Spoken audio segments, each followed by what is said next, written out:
Oh, there's Ed Rosenthal's ass. Yo, yiggity, yiggity, yiggity, yiggity, yiggity, yo. What's up, guys? This is Huska Hype Radio. I'm Eddie Rosenthal. Aaron Worsfold back again for podcast 31. And folks, at this point, we got a guess, and you probably already know who it is, folks. Dr. Erock back on the podcast, looking very nice. The doctor, PhD in Nebraska football. Guys, we got a lot of stuff to talk about. The football season's over, but for Nebraska at least, but things are still churning. The transfer portal, especially with the quarterbacks. We got Tony White staying. We got the college football playoff, that debacle, all that and more today. Let's start with the college football playoff. Woo! Let's start with the college football. The Final Four, we got Michigan 1, Washington 2, Texas 3, Bama 4, and then Florida State and Georgia 5 and 6. What did you guys think of the finals ranking? If I was a Florida State fan, I would probably jump off a bridge. I'm pretty pissed off right now, too, if I'm a Florida State fan, man. If I'm a Florida State player, 13-0. They're playing in the ACC, a Power 5 conference, and you're going to tell me that 2 one-loss teams make it in there before you, and both of those teams played each other, and one of them kind of got their ass kicked by the other? I don't know, man. I just think that the committee really did a bad job with this one. I guess we'll see. They're playing Georgia in the Orange Bowl. So we'll see if Florida State gets their ass kicked. Maybe Georgia could get their ass kicked. But I just think I guess this is the first time that an FBS team has been undefeated and not made the playoffs. Mm-hmm. Yeah. If it was me, if I'm on the committee, I got Florida State at 3, and then I have Texas at 4. Give Texas knocks. They already beat Alabama, but the committee's not going to not have an SEC team, the SEC champ in the Final Four. It's that Bama bias, man. It's that SEC bias. And Bama, the week before the SEC championship, almost got lucky on a 4th and 30 against Auburn. Right. And Auburn, the week before that, lost to New Mexico State. Got their fucking asses kicked by New Mexico State at home. So it's kind of like we're going to base it all because of one player that Florida State doesn't have. I don't understand that, man. Like, let's take it back to the 90s. Hey, right now Nebraska doesn't have Tommy Frazier. They got Brooke Behringer. I don't know if we can put Nebraska in the national championship game. How would you feel about that? How, if you were a player, the left tackle, anybody else on that Florida State team, and go, what about me? It wasn't just Jordan that took us there. It was the whole goddamn football team, the whole defensive team, you know? Right. Well, I think in this scenario, it's not like Tommy Frazier and Brooke Behringer. It's like more like someone really fucking good, and then someone that's like not like he's okay. Granted, the backup only played 1 game, and then he went into concussion protocol, so he didn't even play the championship game. But they still beat a good Louisville team in the ACC championship with their third string, I think, true freshman. Right, Louisville is a good team. Yeah, Louisville is a good team. So I don't really know where their heads were. Honestly, I know where it was. It was in viewership and revenue for that game. Alabama and Michigan is going to be sick. Don't get me wrong. I might be going. We'll see. Tickets are like $400. I don't know if I'm going to pull that trigger.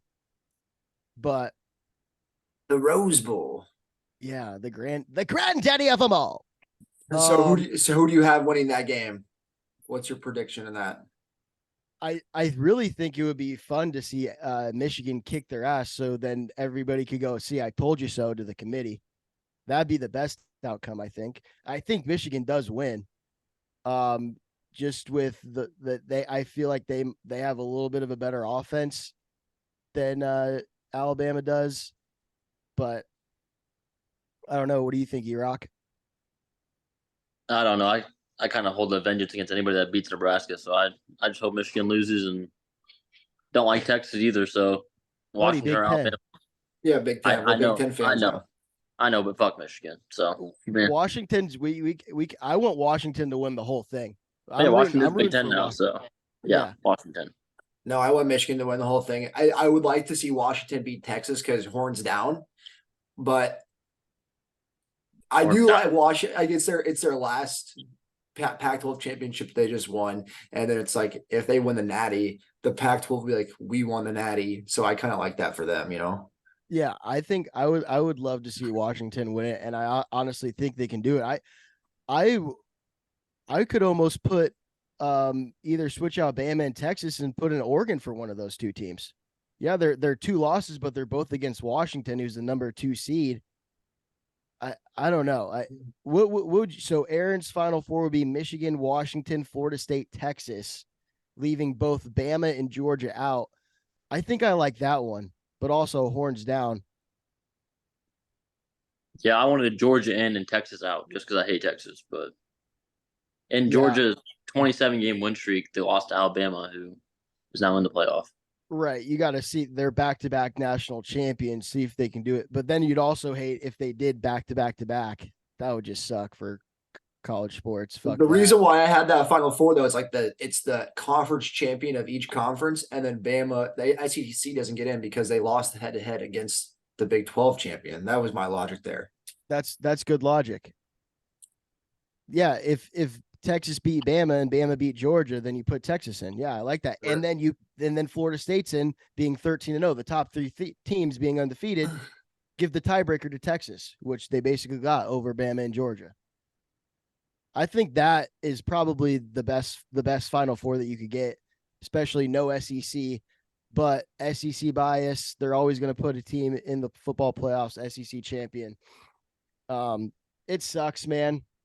But I mean, I guess we got the other New Year's Six bowls. It's going to be Georgia will play Florida State. Missouri's going to play Ohio State. Wait, so Georgia and Florida State. Okay. Missouri plays Ohio State, Ole Miss, Penn State, and Oregon State versus that's the Sun Bowl. So it's already made though. Yeah, it's Georgia, Florida State, Ole Miss, Penn State, Missouri, Ohio State. I like the Cotton Bowl. I think that's what I'm most excited for. See Ohio State without a quarterback play a good Missouri team. I feel like Missouri might fuck around and win that game. Missouri's good, dude. Yeah. Missouri is good. Go ahead. And it'd be nice to see how Penn State packs against like Ole Miss, you know, high powered offense, because Penn State really hasn't. I mean, the only team they played that were super good were the teams they lost to, Ohio State and Michigan. So it'd be interesting to see how our third-headed dragon or whatever they call it play a good SEC team. And Maryland, when they played Penn State, kind of did give them a run for their money, and they're a good offense. Ole Miss is probably a better offense than Maryland. So yeah, that's going to be an interesting game too. Liberty and Oregon. I mean, yeah, you got to put it. They're kind of like the Tulane versus last year, who did beat SC. So can't count Liberty out against Oregon, but Oregon's probably going to be a little pissed that they're playing Liberty.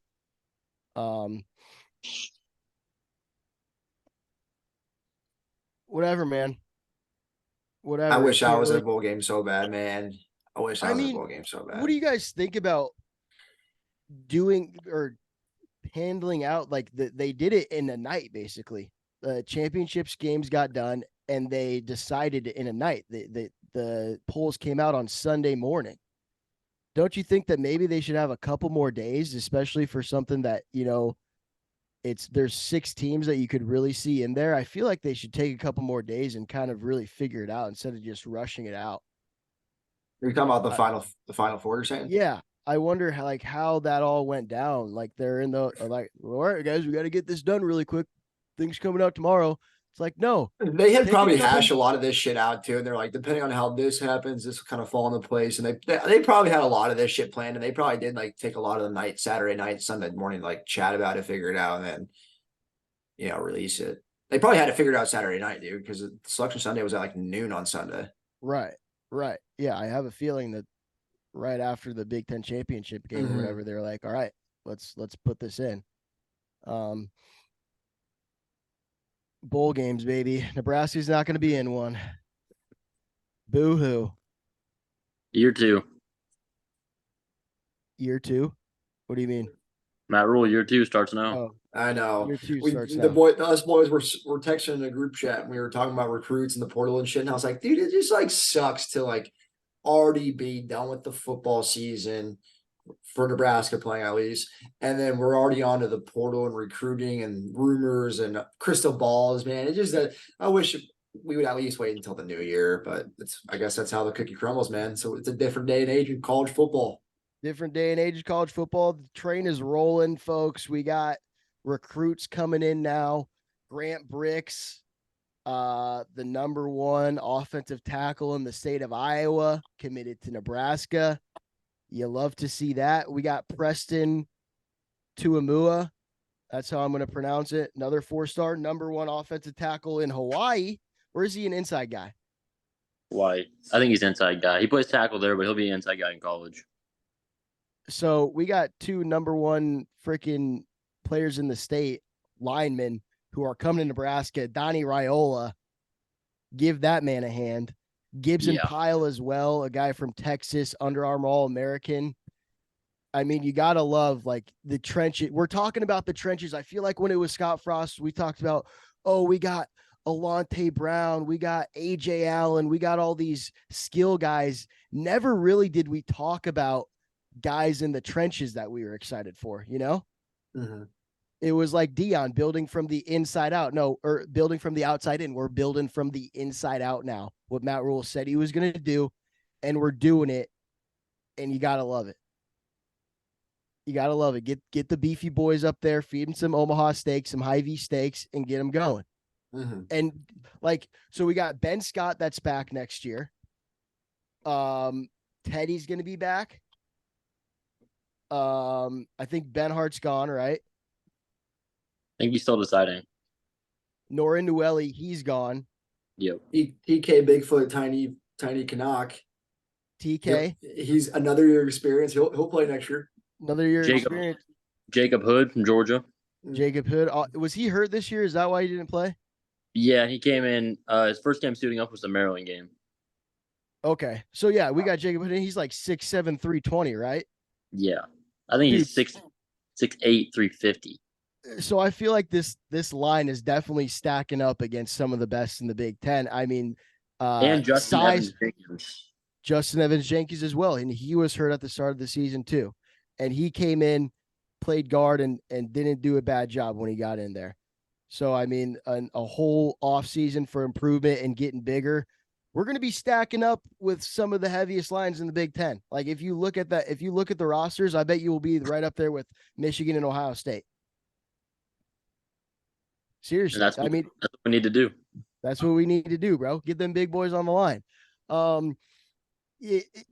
So those are our offensive line recruits. And here's a question that Aaron put in the notes. How do we feel about Danny Kalen? That was Erock that put that one in there. Oh, I'll let Erock start to answer his own question. Erock, what do you think, bud?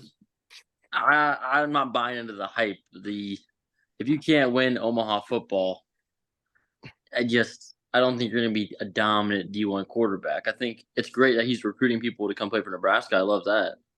But I prefer us to find a different quarterback to play here. Right. And he's an Elite 11 guy, made it to the finals and stuff. But like you said, Eli, I didn't watch any KETV. I'm not in Omaha, so I don't see the news. But was he really lighting it up this season? No. When he had Davion Hall and Isaiah McMorris, like those guys weren't lighting up like Westside was, you know?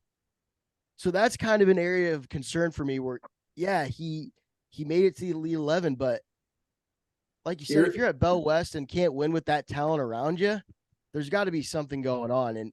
And him coming in this year, he's definitely won't play next year. Like he's not our guy next year. No, maybe in the next couple of years. The question we got to ask though is, do we trust Coach Rule's offensive staff to develop our players? Right. Satterfield right now, no. Yeah, we need to bring in a quarterback coach, dude. I really think that we need to do that. I think that they already know with all these quarterbacks coming in the transfer portal. I think it's about half right now starting quarterbacks that are in the transfer portal, which is insane. We got to pick one of those guys up. Erock, is this you as well? We need a Kirk Cousins. Yes. We don't need a Marcus Mariota. Yep. I have to disagree with you, bud. I thought that we're going to be running the football. Like this is going to be a running team. I feel like we need somebody with wheels at quarterback. That's something that Daniel Kalen's not. I don't think he's a guy that runs the ball that well. I do want a guy who can run the football as well as pass. I think we need a dual threat quarterback, and what Matt Rule wants to run, I think that a dual threat quarterback is key. Hey, I will say that Danny Kamen was 5th in the state with passing yards. I mean, it's not like he had a shitty year. But if he's a Elite 11 finalist, shouldn't he be number 1 in the state of Nebraska? Hey, well, then what? That's a bad question to ask because you got to add all the other stuff into it. Like, what's He's the got offensive? Davion Hall and Isaiah McMorris. He's got 2 4-star guys that are going to Nebraska. Hey, I'm just trying to defend a guy that's coming to Nebraska, man. I know. You can't be fucking shitting on a guy that's in high school just because of something. If he's got a 4-star and he's Elite 11, all this stuff, like there's obviously stuff other than, I hate to say it, but like tape or like stats. Not tape, it stats. does come out to performance on the field. Yeah, he was hyped up before the season, but so you could say that. Field, wouldn't you be able to say the same thing about like any other of the quarterbacks that are in college that are going into the portal, like Cameron Ward, like all these other guys? Like they have the stats, but it's like from these big schools. But then you'll have a lot of other quarterbacks that haven't done shit at the other schools that you haven't heard of, and you're supposed to be able to like create the same kind of judgment. Well, what's interesting about this season, I think, is a lot of the guys that are in the transfer portal for quarterback are trying to go to a better school rather than they didn't play, so they're going to go to a school where they think they can play. I think a lot of these quarterbacks are knowing that they're going to be able to play at a bigger and better school, which I don't think was the case the last couple of years. I didn't play that well, or I didn't play that much at this school, so I'm going to go to this school and try to start and play for these guys. Do you agree? I feel like that's a pretty big generalization. I don't know, man. Every kid's different. I don't know. I mean, I can't make the judgment. Erock, what do you think?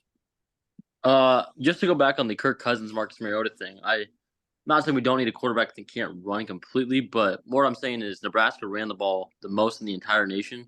So we just need, if we're building up that trenches, we need a guy that can play action like Aaron Rodgers back there and use the tight end, that Carter Nelson that we're getting, use wide receivers on that, not necessarily run the ball 15 times like Adrian Martinez and Heinrich Harbaugh this year, because then people get hurt, need second string quarterback. They definitely don't need to be we don't want our quarterback to be our leading rusher. And I feel like next year we're going to have guys in the backfield who can definitely take care of most of those carries in the backfield, but just somebody that on a play action, if nobody's open, can go down and take it for 5, 6, 7 yards. I think that that's very important, instead of just throw it out of bounds, or also be able to run the option, which I think Rule and company still want to do, which Nebraska wants to do. I mean, I want to see Nebraska run the option, baby. You know? So yeah. It's tough. Let's go to these transfer quarterbacks, guys that Marcus Satterfield and Matt Rule have been on the PJ going after him. I think first they went out and they visited, who was it? Will Howard? Yep. He was the first one. Will Howard. He's the guy that I'm saying I think is trying to go to a better school than Kansas State. Will Howard, 2,600 yards, 24 touchdowns, 10 interceptions, but he had 9 rushing touchdowns. So Will Howard's kind of the guy that I would say that we're looking for, who's a runner and a passer. Ohio State quarterback Kyle McCord, who they visited next, or did they go to Waco after Will Howard? They went to Waco, then Ohio. Okay, so Waco quarterback Blake Sharpen, a 3-9 football team. Blake had 2,200 yards, 13 touchdowns, 3 interceptions, 4 rushing touchdowns, but he was sacked 25 times. So he didn't have the best line, but also only 3 interceptions. That's on the bright side. And then we got Kyle McCord, a guy who's a winner, 11-1 this season, 3,200 yards, 24 touchdowns, 6 interceptions. But this guy had 0 rushing touchdowns. His average rushing attempt was -2 yards. he didn't gain any positive rushing yards rushing the football. So it's like I'm just thinking, I feel like we gotta find like this type of quarterback that we're gonna stick with. And it's hard because now these guys are only really being here for 1, maybe 2 years. And the transfer quarterback, man, where you just switch off after 1 every 2 years and try to find a new guy and almost change your offense around this quarterback coming in. I feel like it's just not that good of a setup for success. Mhm. And I don't know if you guys feel the same way, but I almost want somebody who maybe has a few more years. Like they were looking also, I think that they went to Michigan State too and looked up quarterback Sam Leavitt, who was a true freshman there at Michigan State. He threw that fake touchdown pass in the Michigan State Nebraska game, one that you guys know was all bullshit. Did you guys see in the SEC championship where they were like, this definitely isn't a catch? And it was way easy, like not nearly as worse as the Nebraska Michigan State one. Mm-hmm. Yeah. I was just like, come on, folks. Let's keep it a little consistent here. But if we get this guy who didn't play too many games, 2 touchdowns, 2 interceptions all season, but he's a freshman and a guy that we can develop. Like, what do you guys think out of these 4 or 5 quarterbacks that I just listed? Who do you like the most out of all of them?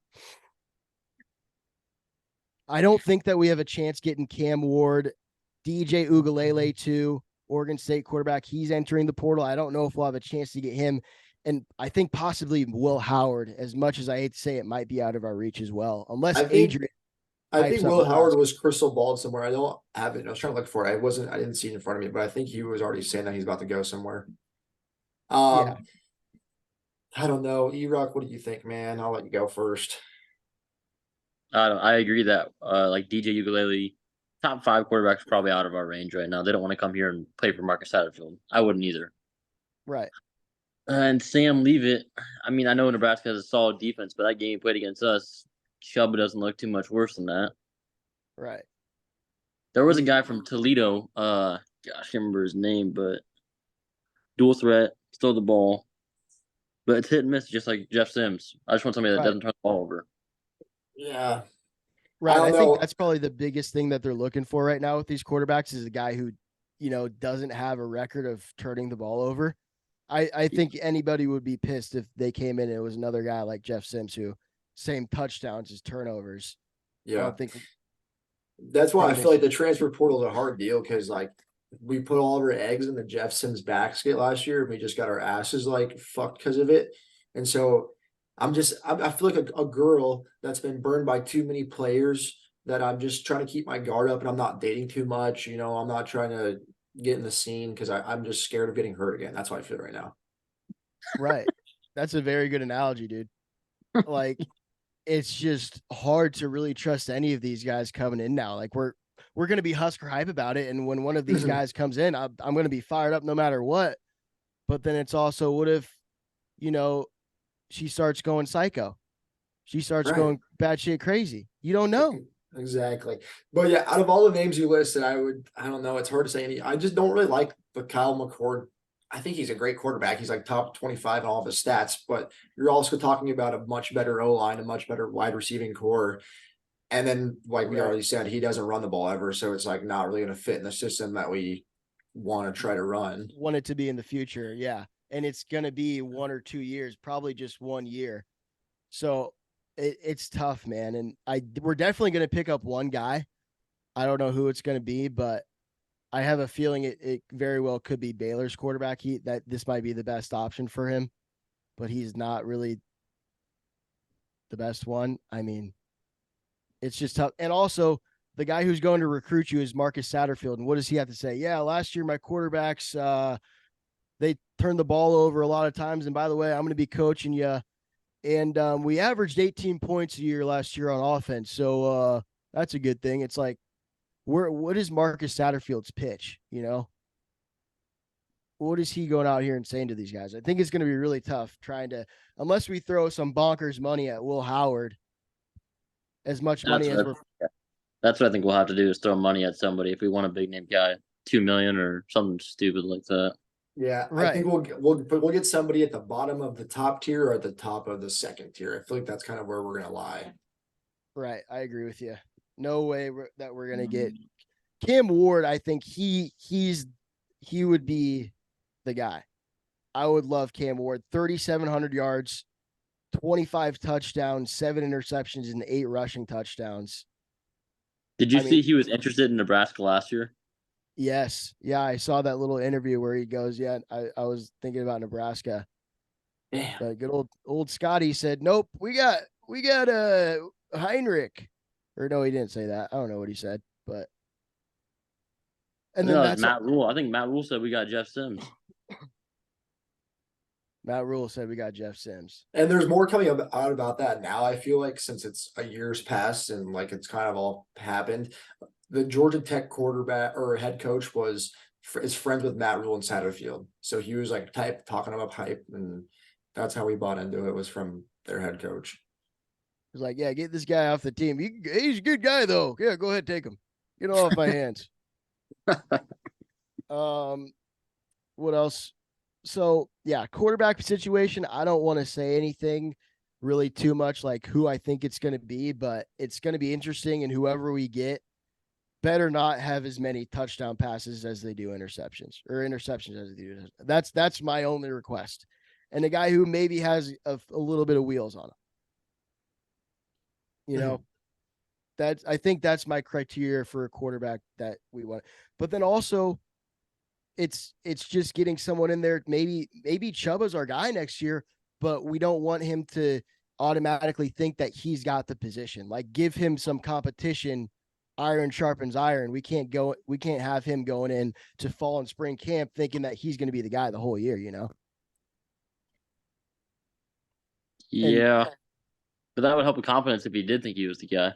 I also think that like there's also a point where it's like, even if you do have the starting job, if I have to like hype you up to practice hard and to play hard and to get ready and all this stuff, then you're not a real fucking Nebraska football player. I don't need to. I don't need like if you're gonna rest on your laurels whatsoever, then just don't play. I don't think that he's one of those guys that does that based on how the staff talks about him. yeah, that's the thing too. Kind of my itch with Kyle McCord is he was 11-1, you know, and I guess there's a lot of rumors I would have said, but one of them that I heard was Ryan Day was like, hey, you know, we'd love to have you back next year, but honestly, I'm going to go in the portal and try to pick up somebody else. I'd love you to stay, but I'm not going to guarantee you the starting spot. And that's kind of thing. It's like, don't you want a guy who wants to compete and doesn't just want to jump ship as soon as somebody else might take his job, you know? But I I guess mean, it's if also it, just this yeah, if it's your, generation. but if it's your job too, and you're like, I fucking led us to an 11-1 season, or just think about like a normal job. I'm a great worker. I did really well. I did like 99% of my job. I just fell short in two things, and you're about to find a guy to replace me. That's Right. fucked. Right. That's also the coach not believing in you, where it's like, do I even want to play for this guy? Yeah, it works both ways. Yeah, there's a lot of ways to look at it. Um, Sweet. I mean, and then also transfer portal. Are we looking at any other guys in any other positions, you think? The The only thing I one, would add with Kyle McCord is that he comes if he does commit here. That there's a 5-star wide receiver and that 4-star defensive back with Clinton Newsome leaving would be nice. Wait, so what are you saying?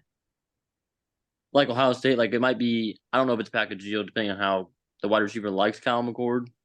But if we could get him here and they like Kyle McCord, it could be a Oh, package Fleming? deal with Yeah. the three of them. Fleming and the corner. I don't know his name. Jair Brown.